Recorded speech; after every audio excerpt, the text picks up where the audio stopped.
welcome back and happy Galentine's Day! So I'm really happy that you're joining me for today's video, as it's really just going to be a bit of fun. I'm going to make some Cosmopolitans, I'm going to have a bit of a chat, and I kind of thought this was a nice idea to do since we're not going out for Valentine's Day and we're not going out for a Galentine's. Like sometimes you might do like a girls' night out or something like that, so I just thought maybe this is some form of, not really a replacement, but it's something maybe just a wee bit of fun. So what I've got is all the stuff to make the Cosmopolitans over here, so I'll just take you over. Sorry, I'm not very good at this. Hold on, let me turn you around. Oh. Okay, dear, I'm zoomed in a bit. So here's the stuff that I've got just here. So I'm gonna just make that in a few wee minutes. I'm a wee bit nervous because I've actually never made a Cosmopolitan before, so hopefully it goes to plan because I don't really have a backup.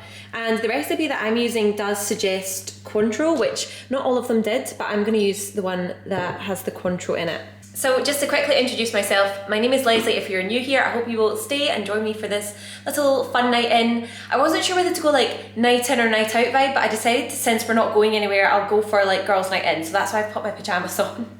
So I'm gonna just set the camera up and go ahead and make the Cosmopolitan, and we'll see how we get on. What I'm actually gonna try and do is something a wee bit fancy. I'm basically gonna try and make the glass look a bit more special by adding hundreds and thousands around the rim. So let's see how we get on with that. Right, I think I've got the camera set up at a reasonable level so I can kind of show you what I'm about to do. So basically, I'm just gonna pull up the recipe and yeah, hopefully make this cocktail, because to be honest, I am really in the mood for one. I've had quite a bad day.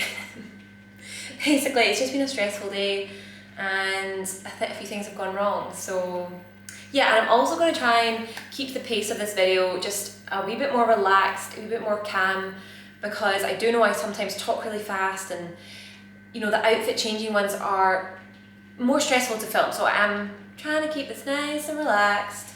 So basically I'm just going to quickly Google Cosmo recipe.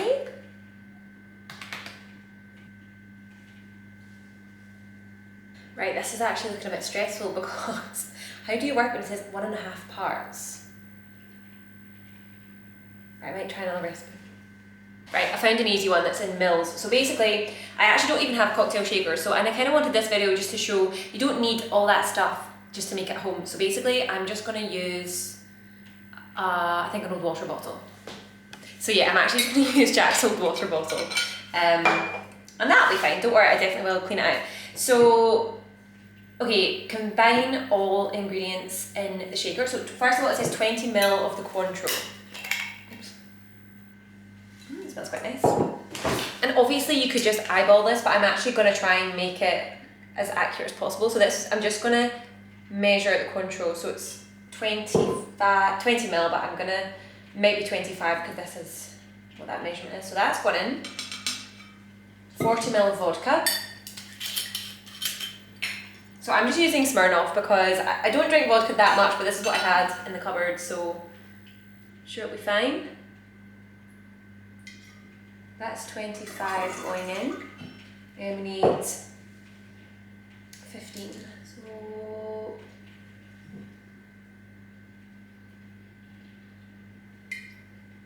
So it seems the camera shut off without telling me. If anyone knows why this might be happening, could you possibly tell me? Because it seems to sometimes just shut off after 5 minutes, and exactly 5 minutes. So I've added the lime juice into the shaker here. And basically this is the lime juice that I managed to get. So it's just a Waitrose one, but I did have a wee bit of difficulty finding it. It wasn't in like the fridge juice aisle or even like the other juice aisle, which is not the fridge. It was actually in the baking aisle beside like the little lemon juice bottles. So that's where I managed to find this one. But before I shake this and pour it out, what I'm going to do, which hopefully is going to work, because I tried this before with flutes and I actually had made a reel and it was all ready to go up on Instagram, but for some reason it just wouldn't load.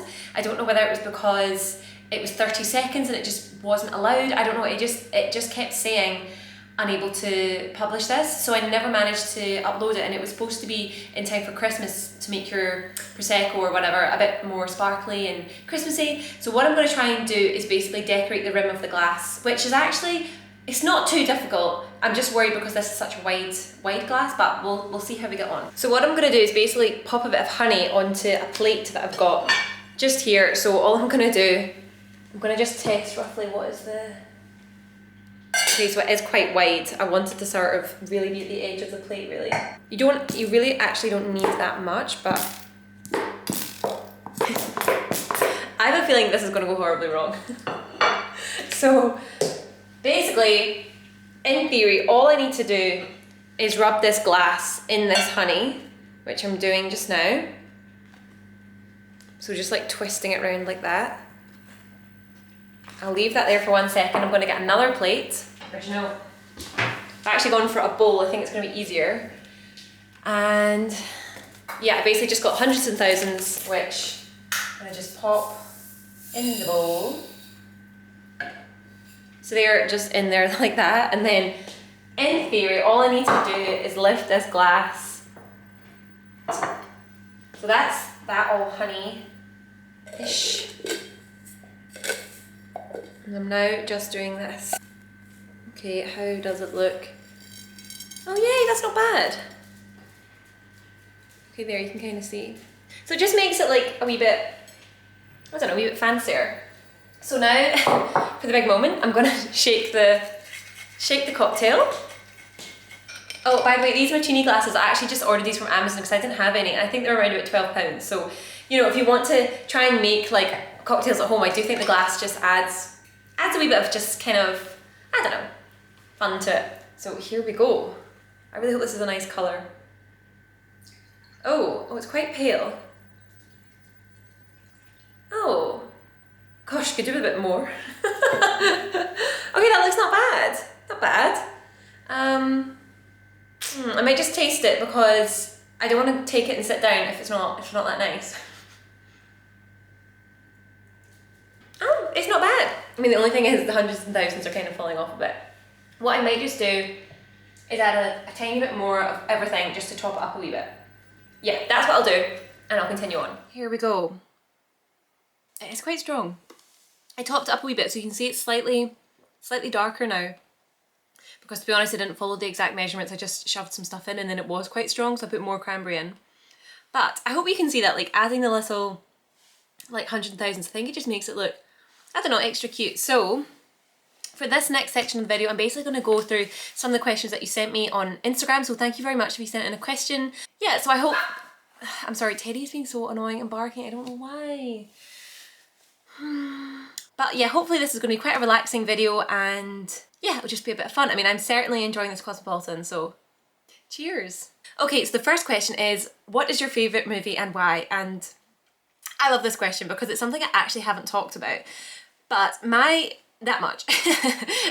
favourite film, and I know this is probably not the most, I don't know, this is a side note quickly, I actually did a film course as part of my uni degree, I think it was in first year, and it was obviously totally wrong for me because whilst I like films, I like Mean Girls and I don't know, She's the Man and stuff like that, and this class was filled with people that, you know, their answers were off the top of my head, and I only know these films from doing this course, things like Mulholland Drive and maybe Reservoir Dogs, maybe, like, I don't know, like really serious answers. And I remember sitting there thinking, oh my gosh, and do you know what?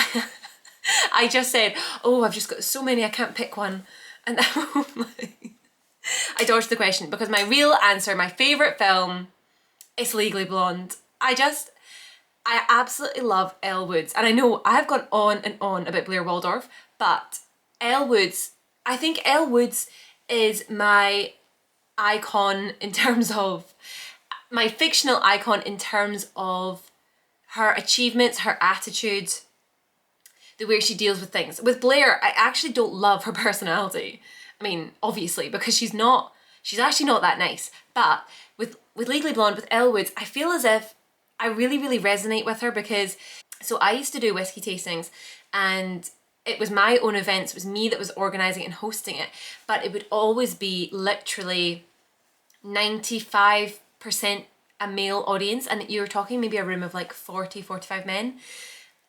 And I used to definitely feel intimidated, but I also just used to think, right, channel Elle Woods, because Elle Woods has her own style, but she also does not let that take away from who she is, her personality. She wants to wear pink and she just goes out and does it. And that's what I love about Elle Woods is, you know, she's not afraid to be a very glamorous, someone that clearly looks after the way they look. You know, she does her hair, she does her nails, but she's also really got the brains to back it up. I mean, I'm talking like she's a real friend of mine, but you know, she's in that courtroom, she wins the trial.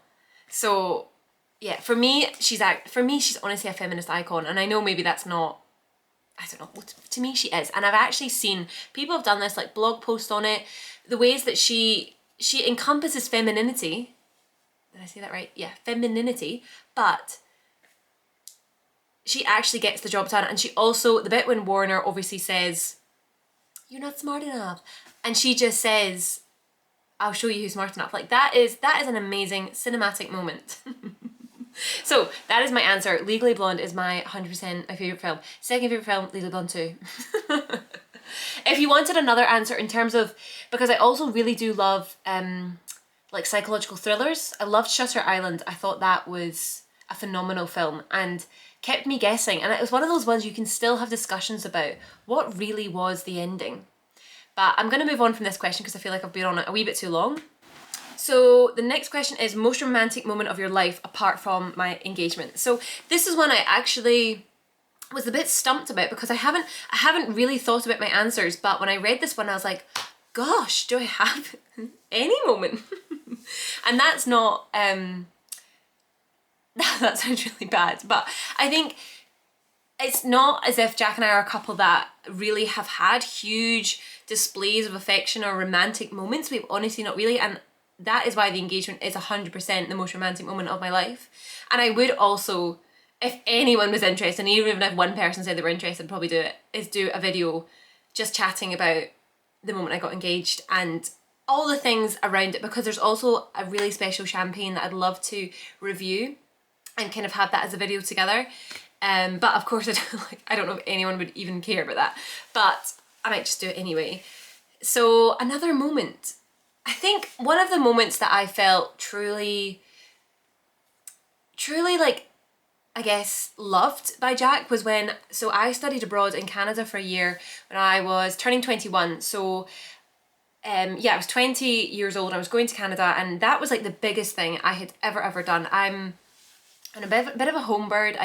Is that the right expression? Yeah. And it was definitely a sort of moment to prove myself, like, could I actually do this? Could I go and live on another continent and survive, like, alone? Even though it was part of a university campus, it wasn't really going to be alone, but it was a very big moment for me. And Jack took me to the airport. I was flying over with my mum, so again, I couldn't even fly alone because I was just, yeah, it was honestly a really big thing for me. And when we had to say goodbye at the gate, Jack he was just the most emotional I've seen him in regards to anything that's gone on between us. And it was one of the most difficult goodbyes. Just, we knew we were going to see each other, but we just didn't know exactly how this was all going to go. And he was, I mean, I hope he won't be annoyed at me saying this, but he was really quite emotional at the gate, and it made it so hard for me to leave. And I remember looking back, and even my mum was like, oh my goodness, like, it was a really, really difficult moment. But it also, because Jack honestly does not get upset. I cry, like practically crying now. Jack does not cry. It's me, I am very emotional, I'm very sensitive, so I cry a lot. Whereas Jack, I think he's cried, like, and we've been together for over 10 years. I think the amount of times I've seen him cry is single figures. So that's what I mean. That's why it meant a lot to me, is because I felt like I really saw his emotion in that moment. So I know that's not really romantic, but it was very romantic for me because I just felt there was true, raw, like, love there. And obviously we managed it. I went to Canada, came back, annoyed everyone for about 6 months saying, when I was in Canada. But yeah, that is the answer to that question, I would say. So moving on, just to quickly say, I am really enjoying this Cosmopolitan. I think it's one of those cocktails that, see, even if you didn't have the ingredients perfect, I think you could definitely just make something up, because I think the main thing would be cranberry juice and vodka. I feel like if you've got those two, you could do something else with it. Some of the ones I saw had like orange juice in them as well, so you don't even need the Cointreau. But on to the next question, because I'm aware I don't want this to be too long of a video. An item I would be lost without. That's tough. I think in this moment in time, it is my engagement ring, because I am so paranoid about losing it or dropping it, or it's a shame because I don't like to call myself careless. And I actually don't think I am, but I'm like, yeah, a bit careless. I used to be, but now I'm like hyper aware of my own carelessness. So I try and avoid all aspects of carelessness, but it makes me so anxious. So I've actually had dreams about where's my ring, and I've had to wake up and check because I don't sleep with it on. I'm somebody that really needs, I can't sleep with bracelets on, I can't sleep with rings on, I can't sleep with earrings in. I just need everything off. so yeah, that is one thing that I honestly feel like it's giving me anxiety, thinking I feel like my life would just be over, which is, I know that's just so dramatic. Anything else? Another answer for that. Did it say thing? Because I would say teddy, but an item, so teddy's not really an item. I guess I don't want to say this answer, but my phone. And I know, I feel like that's such a, I don't know, 20 whatever year we're in answer, but it probably is my phone because I work from my phone. Obviously I use it for Instagram, my emails, phone calls. Yeah, it's got to be the phone, but I'm going to put the engagement ring number 1. So moving on, favorite girly activity. Ooh I have a lot. I think it's probably online shopping, if I'm honest. Although that's not really, it is a girly activity, but it's one you just kind of do alone, isn't it? I think going shopping, yes. Getting my nails done, 100%. I would honestly put get my nails done over getting my hair done. I'm not mass on because I have extensions, and yeah, I would definitely go for nails over hair. I do like having my makeup done. That is definitely something I love for like a night out. So I obviously haven't had it done in ages, but yeah, I'd probably say like my perfect girly day would be, say, meeting a friend or meeting my sister, going for like, yeah, I think we'd get our nails done and then going for like lunch and having a few wee drinks and maybe having a little meander around the shops. That would be like an ideal girly day. So that was probably, yeah, that's what I would say for that one. So the next question basically said wedding updates, if any. And to be honest, I feel like my answer is going to be so boring, but I'm afraid I just don't have any updates because I just feel as if we can't plan anything right now. We can't even plan like a lunch. So, and I'm such an event planner as it is. So before this, I used to love planning events. My tastings that I used to organise, you know, I would arrange them myself, or like birthday parties. My sister and I used to do a charity ceilidh like every year. I love events. So, and I definitely, if I hadn't been in the whiskey world, I think events would have been another career I would have loved. But so you can imagine, like, when you want to plan your own wedding, you just can't even begin to think of it when there's all these rules and restrictions. So I think the plan is, once we know that this virus is essentially dampened out as much as it possibly can be, I think that's when we'll start to think about it. But there is really nothing has been decided on at all. Literally nothing. We're not even sure of where. I wasn't really telling people this at the start, but it's not really a secret. We're not 100% we would get married in Scotland. So that's one thing we're kind of debating on. But even then, I don't know, I am quite patriotic and I'm just not sure.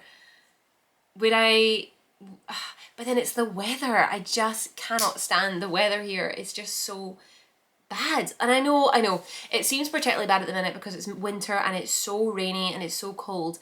We do have stunning, gorgeous summers, and we have stunning days, you know, at random points during the year, but there's just no guarantee. And I know you're not guaranteed weather anywhere, but there's just such an improved percent if you were, say, in Italy or France or something like that. So yeah, I don't know. As soon as the pandemic has come to, I guess, an end as we know it, then that's when I think we'll start to think about it. But really, there's no updates, I'm afraid. But yeah, it does make me feel a wee bit sad because I feel as if we got engaged, and unfortunately when we got engaged, things it just went downwards again, so there's not really been an opportunity even to celebrate that. So I definitely would like to still celebrate that this year when we can, if anyone is still interested. But so much has happened, and I know there's other news for other people, so we'll just see. But yeah, no updates, I'm afraid, at the minute.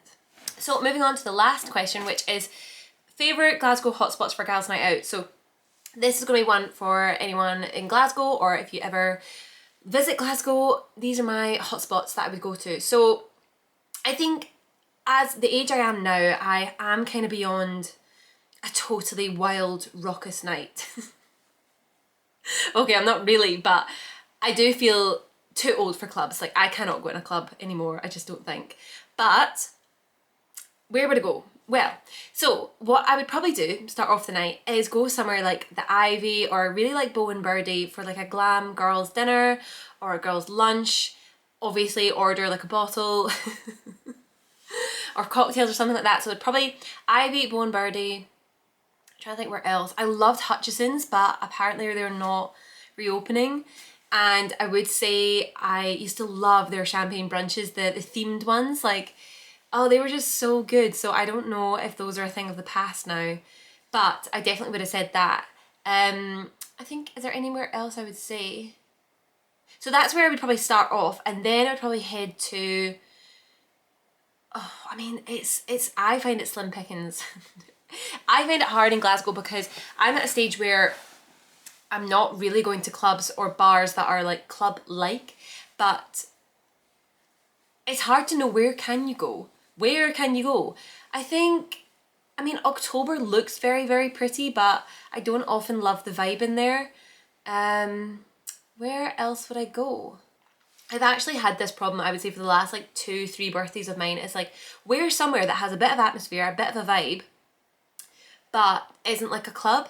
So there's a place in the West End that I really want to try. I've never been. It's called Embargo, and I've heard they do like as close as they can to a bottomless brunch, because bottomless brunches are, I think they're illegal in Scotland, or yeah, I think they are illegal. So, but they get round it by, there is a cut off with how much you can have, but it's essentially like a bottomless brunch. So I would like to try there, but this is the one place that I'm going to say which, well, it's actually my friend that introduced me to it. So what we would maybe do on a night out, or we kind of go for like a day drinking session now, I would say. Basically, we'd do the Ivy, go for drinks somewhere, and then we'd probably hit some bars. We'd probably hit a few wee bars. I'm trying to even think where we would go. The real answer to this question is where we have ended up, and this is going to be just the weirdest answer for anyone that knows Glasgow, but it's actually the Isla Inn, which is like kind of the edge of Finniston. Finniston, again, I should have probably mentioned Finniston, but I actually don't know Finniston as well as I should. I really need to go and try and find out more of their bars, where to go. But the Isla Inn normally have a live band, I think like a Friday night, a Saturday night, and they play like good songs, but it's good if you want a wee dance, but you're past the clubs. It's good. It is a good vibe. So, although I will say, every time like my friend and I have walked in, we do look a wee bit out of place, because it's like a sort of, like, yeah, it's called the Isla Inn, so it's like a sort of pub vibe, but they have good music. So that is probably where I would go. So I'm gonna just check, I think that was all the questions, but there were a few suggestions for other videos, so I really want to say thank you for that, because it really helps me just get an idea of what to try and focus on and what to do. So thank you so much if you sent in a video suggestion. I will definitely add it to my planner and try and work it in at some point. But this is really the end of our Galentine's video, so I hope you've enjoyed it. I'm sorry if it's been a wee bit all over the place, because making the cocktail was actually harder than I thought. Although I actually really have enjoyed it, so I'm gonna enjoy the last wee bit that I've got here and maybe make another one. So I'm gonna just wrap up this video. I do hope you've enjoyed it. I know it's been a wee bit different, but yeah, let me know if you like the vibe, and I definitely would be happy to do more of this style of video. I am planning on bringing a bit of a Gossip Girl series. I don't know if it'll be my next video, but hopefully this month, because I have been working on it. I've been making notes and plans, so hopefully I'll be able to get that and bring it to the channel. But yes, I'm gonna enjoy my evening. I think I'm gonna pop on Legally Blonde just because just because I've talked about it so much and I really love that film. So, cheers, thank you for joining me, and I will see you on the next video. Okay, bye!